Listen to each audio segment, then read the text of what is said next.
took a lot of notes while we're. Yeah, but you're going to share my notes too. I want you to also see if there's anything here that you have to, that you think about and was thinking. But you're going to get to share in just a moment, okay? I'm going back in the fishbowl with my teacher for a minute for us to talk about her kids. What did you notice about your kids today? They did a really good job paying attention to what my ideas were. They did a good job with that. They also were good with starting up with what their idea was and things like that. They were not very great about actually recognizing what they learned, because every group I went to, it was like, well, I didn't learn anything. So I was like, oh, okay, great. Yeah. Awesome. But that's okay. Yeah. Because see, they're fourth graders and they've not been thinking that way. Am I making sense? Yes. Yeah. So that in itself is a new learning for them. Yeah. Not only what they learned today, but learning to start thinking about their learning. Yeah. Does that make sense? Yes. So it's okay. Okay. So what I would do in that case is I would come back and I would share out. I said, so today, one of our key learning points was da-da-da. Does that make sense? Yeah. So stop and think about that, and then I just keep going. Okay. And then the next day, maybe to get better, and the next day, maybe to get better. Does that make sense? Yes. Because again, it's a new way of them thinking too. Yeah. Yeah. All right. Think about the planning of the lesson.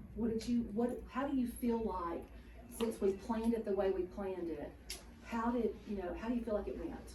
Well, I went in there feeling a lot better than I would have if I had done it by myself. So that automatically made it go a little bit better, I think. But I think I could do a little bit more studying of the strategies, because I think I got a little bit confused about what each parts were, and so that confusion that I had kind of went onto my kids. But I thought overall, this being the first time I taught this lesson, but pretty good. I do too. I mean, I really do. And the comment you said about being familiar with drugs, I didn't give you a lot of time today. Our day is pretty quick, all right? If we lived in a little bit more of a perfect world, we would have had a little bit more time that after we talked through and so forth, you would have had a chance to kind of glance back through and feel really good before we went in there. Yeah. We shouldn't have that today, okay? But I felt like that with the focus of the lesson, telling what we're going to do, explaining the strategy, modeling your thinking. The thing that I feel like that all of us have to get really good at is not only modeling the fact of this is what I'm going to write, but when I go to drawing from this to a fact or this to advice, is modeling why I specifically think that, going deep with it. Does that make sense? Yeah. I asked you that question, and do you know what you did after that? I started doing it. You started doing it. Do you see what I'm saying? Yeah. So all it was just a quick little prompt for me, and you went straight into doing it. Do more of that. Okay. Because not only in comprehension learning, but when we're writing, they need to know the purposes behind why we make the decisions we make. Okay? Because when we can make that visual to them by saying it, okay, then it helps them when they go to make their own decisions about stuff. Okay. Yeah.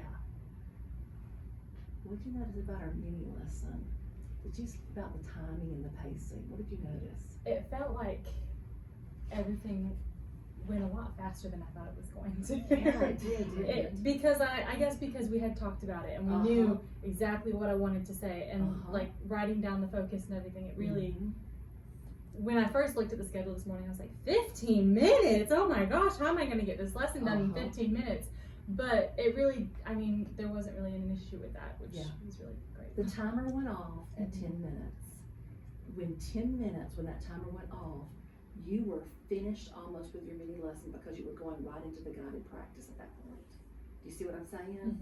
So what I'm saying is that even though the guided practice is a part of the mini lesson, your timing in that was so good that even the time they spent away from us, and I told you, on immersion days, it takes a little longer. Yeah. Okay?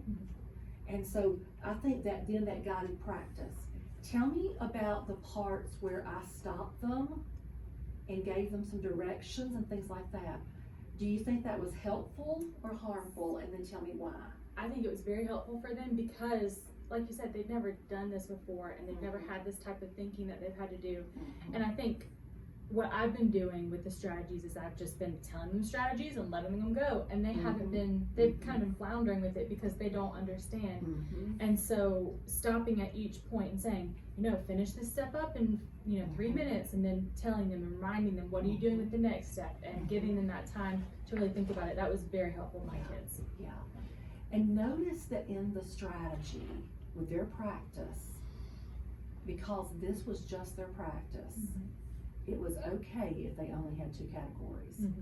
Because what was the purpose of this actually teaching the strategy? Think about that. What's the purpose of it? To really just identify what was a fact and what was advice.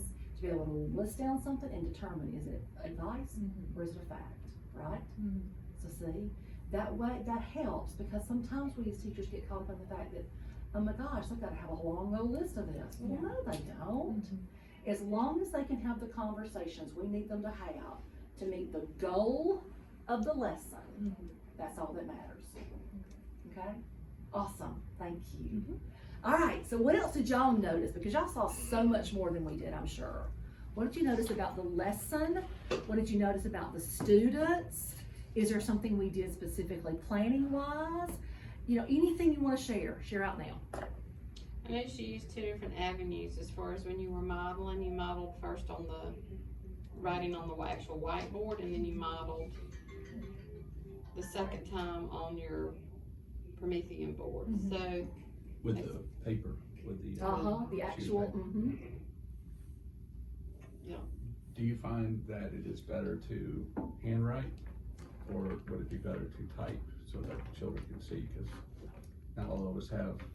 Because I was almost thinking like you may have been thinking is like, because I tend to, I have a blended handwriting now, so now that I'm older, so I do cursive and printing, and kids cannot read cursive, which is great if you want to write secret code, just write. There you go. Oh, it's secret language. But is it better to type something in, or is it better to show so that they see, hey, I sort of do that I think too? you could do a mixture of both, and here's the reason I'm going to say that. They're not always going to have something they can type on, okay? So then you see what it looks like from time to time with it writing. But here's what I also want to tell you. When I'm in the middle of a lesson like that, I tell my kids, all of this is rough draft and this is for me and it's my thinking. So I don't do my very best handwriting when I'm doing this. I'm not worried about how my letters look and etc. if they're perfect. Does that make sense? And so I'll write, and if they say, Miss Steele, what was that? I'll say, I'll go back like she did it, and I'll just kind of maybe write over it if they can't really read it or something. But I just write, because it's not about so much exactly what, if they can read everything I have up there. It's about the constantly worried about. yeah, it's about the idea, what I'm doing, etc. I even will misspell words on purpose. Okay? So that if I go back and look at it again real quick, especially when I go back to read what I said to the kids, I can go, oh, I misspelled that word, and write the word above it. I'm sorry, just because I want them to know that I have a cough drop here if I need it, but that for them to know that's okay. Does that make sense? Does that answer your question? What else? I liked how, because we could have gotten carried away with questions. Yeah. So how you kind of funneled that back in and reminded them this was about your thinking. And right now they just needed to and listen to what you think. Yeah. I like how after you modeled, even though the last part was saying this is the fact, identify if it's a fact or an advice, just pretty much every kid, each partner group had already done that. Because of your modeling that you did, Sadie, they went ahead and did that. And that was part of their thinking as they were doing it. Is that a fact or is that an advice? And so that conversation that they were having and your modeling that you did, they were already doing that before you even said that. Most of the kids had already started doing that already. Yeah. It was just a couple that there were a couple of kids, and you probably know who they are, Yeah. that were just struggling. Yes. And that's part of the reason why I stopped and said, you've got this many minutes to give me two. And that's again why I stopped and said, okay, now, if you haven't done your fact, because there were just a couple of groups. Yeah. And anyway. I was proud of the groups and how they all had different ideas of things that they wanted to share. Yes. They had freedom and that they owned it. And it was that interesting great. because you can tell the fair's here because there was like 6 groups that was like, let's talk about the fair. But they all had different ideas about the fair, which was valuable too, I thought. Yeah, very much so. And I think this, one of the biggest things that we see in the classroom is that the lack of background knowledge that these kids have to write about things. So, okay, fair's here. You had one that wrote about dogs that I saw, and one wrote about a computer game, some soccer thing or something. Yeah. There may have been, but it was, okay, what's happening right now at the fair? They can write about football, they can tell you about dodgeball, they might be able to tell you about basketball. Cause in my class, I had the kids, they go back, there is very little understanding of, they haven't been anywhere, they haven't done anything, and that's a hard thing. I've tried showing like little snippets of videos of things like, this is what, I had a child, I wanna write about a waterfall. Okay, well, what waterfall have you been to, what does it look like? I don't know, I've never been there, I've never seen one. So, you know, so I showed a video of Tacoma Falls. Yeah. But you can't feel the water on your face, you can't feel the Right. mist, you can't smell the ozone. That's And one that's the thing. hard part, is trying to get the kids to write about stuff that they have seen a picture of it, Yeah. but they don't know. That's a And tough that's thing. why in this first one here, even though it talks about in the teacher's edition, and we know we're writing as far as a naturalist, okay? But what I would say to you at this point is, if based upon my students and the lack of background knowledge, and because it's their very first year in this program, okay, that if they in this first one could write more about something they do know about, maybe it is the fair. Can they write facts about the fair and expand on it? You see what I'm saying?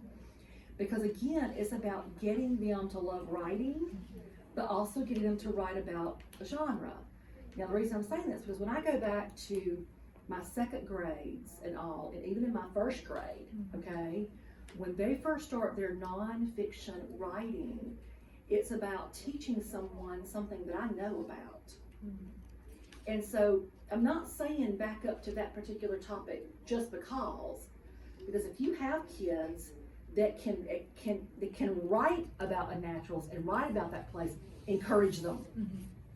But if you've got some kids who have no schema about any of that, help them think about something they do know nonfiction wise that they can start to write about. Am I making sense? Because it's not about whether or not they can they can write as a naturalist. It's whether or not they can write a nonfiction genre at this present moment, because they're fourth graders, and what they've done in the past is they followed a framework and done exactly what the teachers asked me to write about, and maybe I dug up some facts out of a book about it, okay? Now that comes, but right now it's getting that craft of the voice of them starting just to pose and write and so forth. Am I making sense? So be differentiated if you need to there in order to. Does that help? Do y'all think that makes sense? I have one student who he cannot come up with any ideas for himself. I will just sit there and I could spend the entire time trying to get him and trying to probe him and things like that, and we would get nowhere. What do I do with that? Because Was he sitting in the back? yes, Beside Mackenzie. beside Mackenzie, yeah. Well, that's probably the behavior thing. the Is he lack of verbal? want to. Is he what? Does he talk a lot? I mean, will he? I don't think he likes school, but when he's out at recess, he is a completely different child. Like I would not, if I did not know him, I would not recognize him in the two different settings. But he, like, it's with everything. I can't get him to do anything. And I couldn't get anything out of it. Yeah. Was you good? I was finally able to when I asked him was trying to help him determine if it was a fact or advice. Yeah. he finally said, well, that's a fact, because that's the rides that are there, because they did the fair. Yeah. And I was like, you're right, that is a fact. Yeah. Good job. But that's the only thing that I got out of it. Yeah, I can just get very little out of it. Yeah. Okay, and you may have tried this, okay? I may say this and you may not be yet, I've done that. Mm-hmm. But you made the statement that he loves outside, Mm-hmm. okay? One day, when it's really not even writing time, it could be that it's recess time and you happen to be sitting next to him. Maybe it's lunch, I don't know how y'all do lunch, but maybe it's lunchtime and you go and sit down near where he is or whatever and just start having a conversation. I know you like outside. Tell me what kinds of things you like to do out there. Mm-hmm. Start trying to just question him in ways that you're showing an interest, not that you're not interested. Yeah. But you're showing an interest in things that he likes to do. Okay. Where it's not even related to anything school-wise. Mm-hmm. Okay? So that way you're beginning to learn a little bit more about him. So then when it comes to writing, you can say something along the lines. You know, the other day when we were talking, you mentioned that you do archery. Yeah. I'm just throwing that out, you know? And we've had that conversation, but I haven't ever brought it back into writing. Yeah, So yeah. So bring up things he's interested in. Okay. For example, I had a student 2 years ago that I could not get him past hunting, period. Mm-hmm. That's what that kid does 24/7. Where he lived, as soon as he got home, he would go out and if whatever hunting season it was, he was going to go look for hunting. Mm-hmm. You see what I'm saying?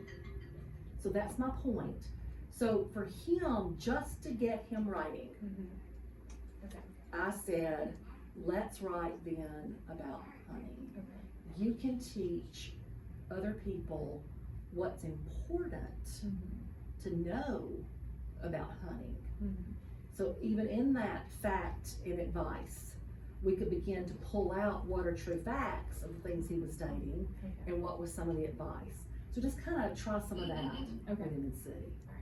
Okay? In the planning part, what was critical about the planning that we did today? We've talked, y'all share. What was critical about the planning? Understanding the strategy.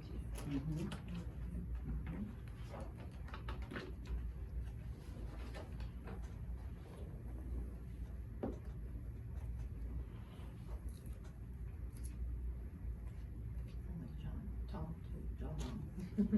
Joe Rose, he's gonna be John Tom. This just goes on. Hi, Charlotte. Brian's gonna say to me one day, so how's Albert going? It's going great, I've named everybody a different name now.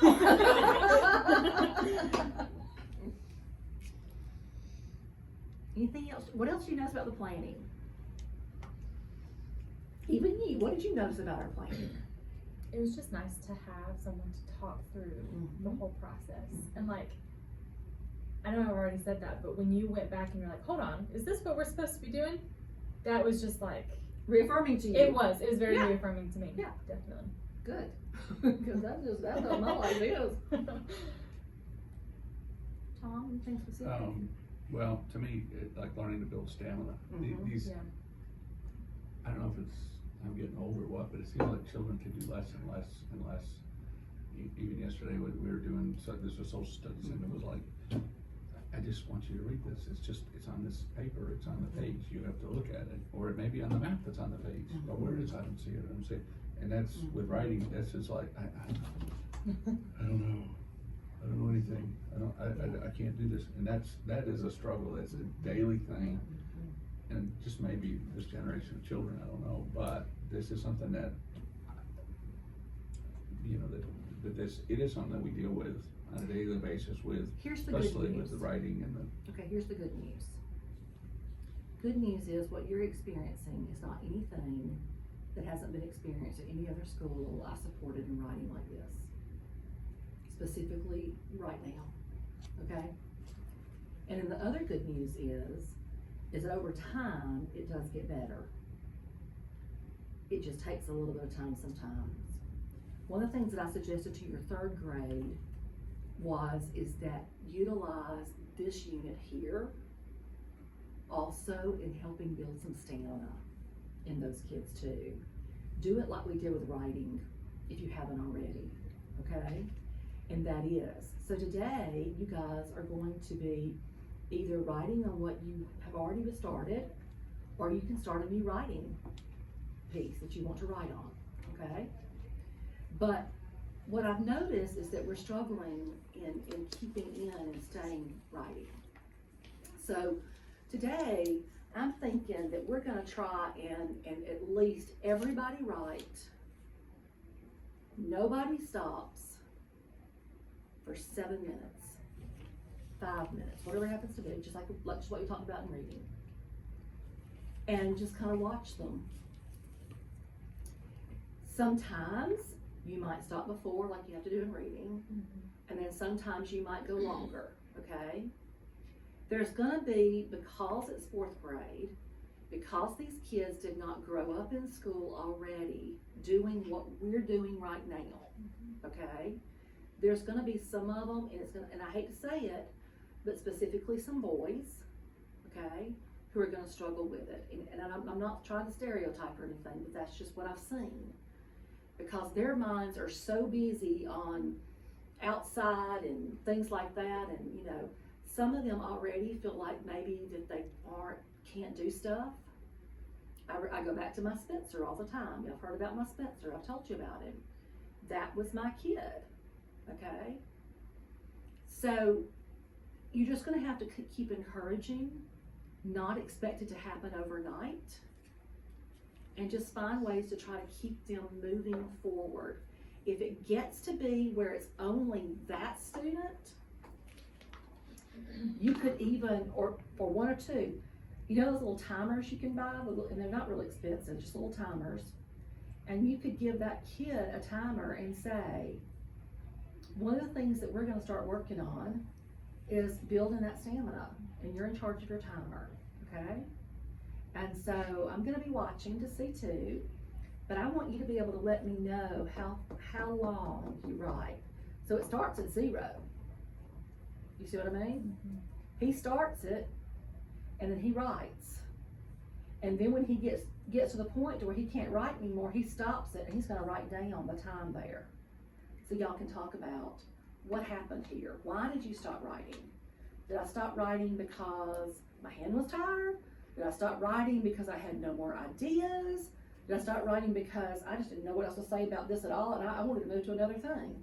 Well, that's conversation to say, well, if you don't have any more to say, then pick something else to write about.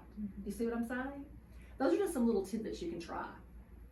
I can't promise they're gonna help, but those are the things you can try. Okay? All right. So with the planning, there are several things that I feel like that I want to bring out. One was the fact that we did want to talk about what your children, you know, what they're capable of doing. 2, how critical it is about the modeling piece. That the model is about who? Me. You. It's not the time to pull them in and ask lots and lots of questions about stuff, okay? It's all about this is what it can look like. And then the guided practice is what? The students using the strategy, practicing scaffolding with the partner. Right.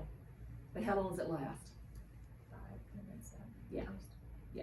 Very quick, because it's just to give them to try an application. So it's different from what we've done before. Before we've drawn off a 4 square, but a 4 square, and we've modeled what we do in it, and then we give them a 4 square, and they have to write it out, and they have to finish it ever how long it takes them, and then we take it up. It's not like that anymore, not in this type of writing, okay? So their practice is like 3 to 4 minutes, then they go start applying. Well, then what happens is that as you're teaching like a hummingbird going around, you're noticing what are some of the things they're doing, and you call their attention to it. Oh my gosh, look. I see that when you made your list today, you also went and you put which ones were facts and which ones were details. Good writers do that, excellent. Keep moving. Or if they have written and they've got lots of advice in theirs, go back and say, did you think about when we were looking at that strategy? Did you list some of your categories you wanted to write down? and talk about think about that. Remember, that's a strategy that good writers use. So it's not like you're making them have to go back and do it right then, but you're reminding them of what we do as writers in order to help ourselves be better. Does that make sense? Okay. So, next quick thing is this. I'm going to write a couple things down. I'm going to share it with you. And then you're going to write something down for me too, okay? You're going to implement, along with Charlotte's help, PLTs, okay? I know y'all don't normally do writing PLTs. Y'all normally are sticking with a reading. I realize that. But isn't that right? Do y'all do writing? PLTs? We haven't other than this. Yeah, okay. We will. But it would be something you could just do some, right? Mhm. It's not gonna take quite as much time as the guided reading's gonna take, Mhm. but if they could do a little bit and share, that's what we need. Mhm. So you guys in a PLT are gonna share some of the learning you had. Like share the fact about the framework and what you've learned. Share the fact about the modeling piece, because modeling, a lot of us as teachers do think it could be what you were doing, okay? But this type of modeling looks like this. Does that make sense? So I want you to share those things. But also our concentration between now and January, not that you can't work on anything else, but our concentration from my standpoint is going to be on the mini lesson itself, okay? I want you guys as teachers to continue to work on fine-tuning that in a sense where you just get more and more comfortable with it and the framework, okay? The non-negotiables in the mini lesson are those big circles. Open your book up to the big circles like a week 2. Go to week 2 for a minute. Okay, right here's good. You see these big circles here at the top? State the focus, non-negotiable. Say the strategy, non-negotiable. Teach the strategy. Model it, say it, and then when you turn the page, guide and practice. You see what I'm saying? Those are non-negotiable in the mini lessons. The things underneath it is the language you can use, but you can use your own language just like we did today. We read what was there, we put out a couple of bullets, then you put it in your own words, and your kids got it, right? Reminding them that this right here is for them to use as an example of adult writing, okay? That this is not what the kids have to make theirs look like. It doesn't have to be about Clearwater, Florida. Okay? So it's different again, because when we used to do the other type of writing, we would model for them how we'd write about bears, and then we'd expect them to write about bears. You see what I'm saying? I'm just throwing that out there, but you get my point, right? So that's the non-negotiable. So planning based upon the students, the framework, a couple of other things that were mentioned, and you tell me, this is totally up to you. Routines and procedures. You had your routines and procedures set for your students. You came back in before we got started and you set up the routine for the partners. My advice to you would be, is go ahead and have them writing partners. Who their writing partners are gonna be. And it may not always be the person sitting next to them, because you may find that person and that person don't work as well together. Figure that out. Who's gonna work the best? You have a while to work on that, okay? But that would be my next step in those routines and procedures, okay? So I'm thinking that might be something you could talk about a little bit with them, the other teachers, is how critical those routines and procedures are. You see what I'm saying? Building stamina and implementing the PLTs. Is there anything else you think your 4th grade teachers might benefit from those, except for those big 3 ideas? And it's okay if they're not. I noticed you had a bench up there. Do you ever bring them up for the writing? Yeah. Well, not for the writing. I haven't done it before because normally, because I guess I didn't understand it, but I would have them like writing down the example with me that I did in their notebook, so they would be at their seats, but I do bring them down to the front a lot, for other lessons. If you like that. Yeah. Then bring them down there for that mini lesson. Okay. And then send them back for their guided practice. Okay. Try it and see. Mm-hmm.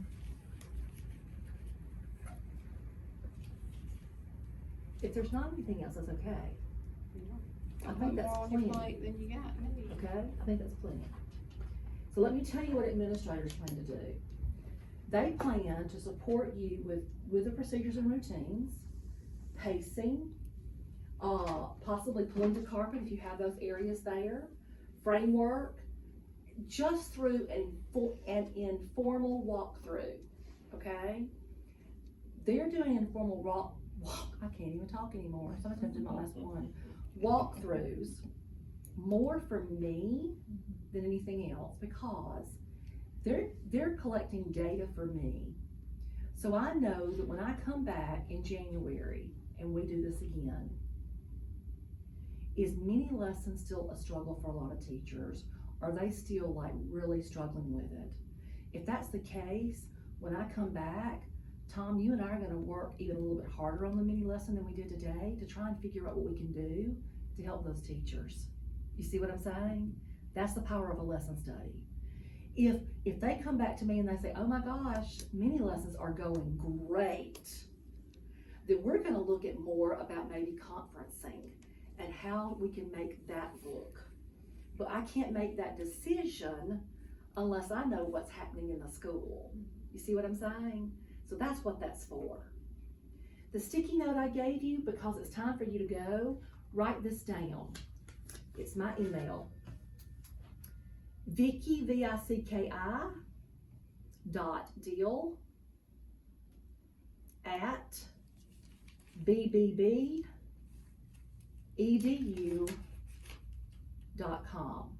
And here's what I want you to send me.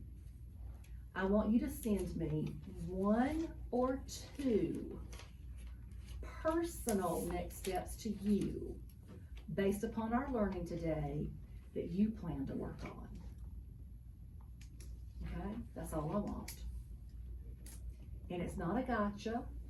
It's gonna be a conversation. When I come back in January, I might simply say to you, Sadie, I might say, Sadie, I know that the next step you said to me is you want to do this. Tell me how it's going, what's working, what's not working. That's all it's gonna be. But at least that way I know ahead of time, so when I'm talking to you, we can talk about it. Does that make sense? Mm-hmm. Thank y'all for the day. I hope it was beneficial. Yes, it was. Good. Awesome. I appreciate it. I'm gonna finish this. I normally do it when you're in here. I'm gonna finish it. We've been putting up our next steps here. We've got guided reading next steps, and we're gonna have our writers next steps too for each grade level. But it's not gonna be anything from what we just said. Okay? I have a question about